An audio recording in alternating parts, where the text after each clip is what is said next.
The idea for us came when I was on a book tour. It was a great privilege, but I was seeing a lot of cities for the first time and often seeing them very briefly. So there was an element of stress and panic to it. I wanted to write about a European journey that was funny and at times farcical. You see, this is why we got up early, to beat the crowds. This holiday, we're going to do anything spontaneous. Seriously, though, we're due at the Anne Frank House at 5, so if you want to see the tune. Hello, Peterson. Oh, Christ. I could show you the real Amsterdam. No, we don't have time for the real Amsterdam. We're seeing this one. I know Amsterdam pretty well. I'm always struck by the architecture and the details in the buildings, and to be able to hang out here and be our characters in and amongst all this beautiful scenery, it's a real pleasure. Shooting out of sequence was very challenging. Walking in a door in Amsterdam, which then turns into a staircase in Paris, which then turns into a bedroom back in a studio in London.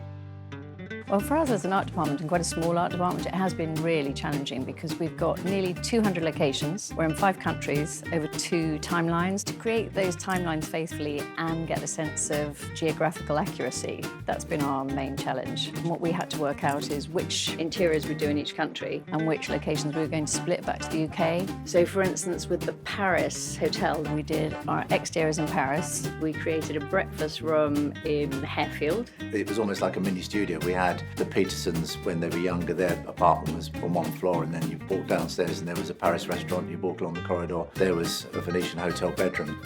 The first journey they take is by the Eurostar to Paris. We went on the train with them and we filmed on the Eurostar.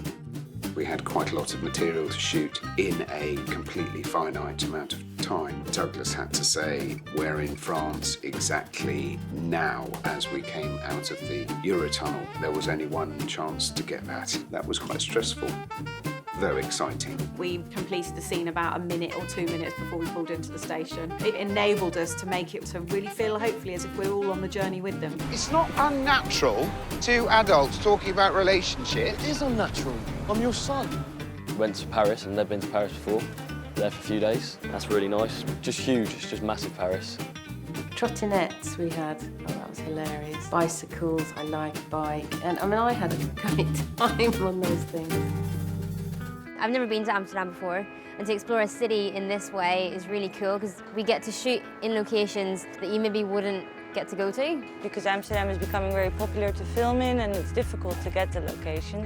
Key in actually getting the permission from the councils to have a good location manager and a good production team. We're in Barcelona. We've been here a longer time, so we've been able to see it more. As you can see, all the buildings are really cool. There's loads of little alleyways. In Barcelona, actually the nicest thing was a place called Vic, a very Catalan town, but a very old town.